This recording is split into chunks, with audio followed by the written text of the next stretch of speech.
penser l'aéroport plutôt que le développer aveuglément. On nous dit qu'il faut à tout prix continuer de développer l'aéroport, que ce développement ne peut être que bénéfique aux entreprises genevoises et donc à la population, qu'il est inconscient de vouloir, ne serait-ce que freiner cette poule aux œufs d'or que représente notre aéroport de Cointrin. Tout cela pour en arriver à quoi? À la possibilité d'une cadence d'un avion toutes les 90 secondes entre 6 h du matin et minuit. Environnementalement, une catastrophe assurée. Exploiter un aéroport comme celui de Genève, un city airport situé à 4 km du centre-ville, en pleine zone urbanisée, entouré des villes de Meyrin, de Vernier, Grand-Saconnet, Ferney-Voltaire et Versoix, ça a des conséquences directes et envahissantes sur les quelques 100 000 habitants des alentours. Justement, qu'en pensent les voisins de l'aéroport? Sondés sur la question « Votre quartier est-il bruyant ?» les habitants proches de l'aéroport répondent clairement « Oui, il est très bruyant ». Et plus on s'éloigne de l'aéroport, plus ils considèrent leur quartier comme étant calme, voire très calme. Plus explicite encore, à la question « Mais quel est le bruit qui vous dérange le plus ?»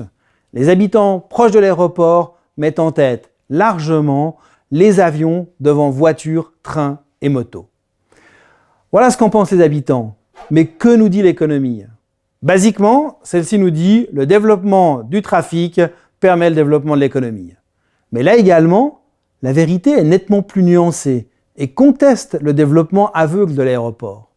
Si l'on compare attentivement les chiffres de la croissance du PIB genevois, c'est-à-dire du développement économique, et ceux du trafic passager sur une période de 15 ans, on constate que dans un premier temps, PIB et passagers évoluent de la même manière. Puis, vers 2007-2008, dans un deuxième temps, le trafic passager continue d'augmenter, explose, alors que le PIB stagne.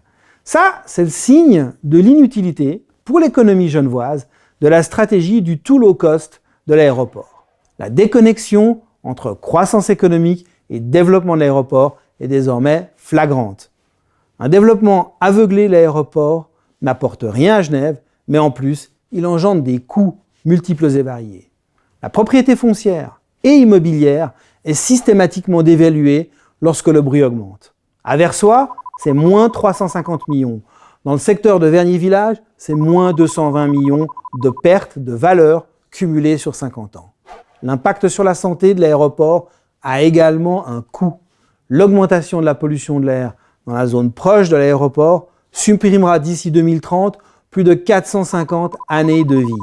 Quant au coût que ces problèmes de santé vont engendrer, pollution par le bruit et de l'air confondus, il dépassera les 80 millions en 2030 contre 50 millions en 2014. On le voit, le développement aveuglé de l'aéroport est source de mal-développement pour notre environnement et notre santé. Et dans ce sens, la politique a son mot à dire. C'est à elle qu'incombe de faire évoluer l'aéroport vers un développement réellement durable. Et pour cela, il faut assumer 3 types de décisions. La première, taxer le bruit et interdire le bruit excessif. 2, protéger la population aux heures les plus silencieuses, tôt le matin et dès 21 h, aux heures où les enfants cherchent le sommeil. Et troisièmement, oser supprimer certains vols qui n'apportent rien à Genève et les remplacer partiellement par d'autres plus bénéfiques à l'intérêt général.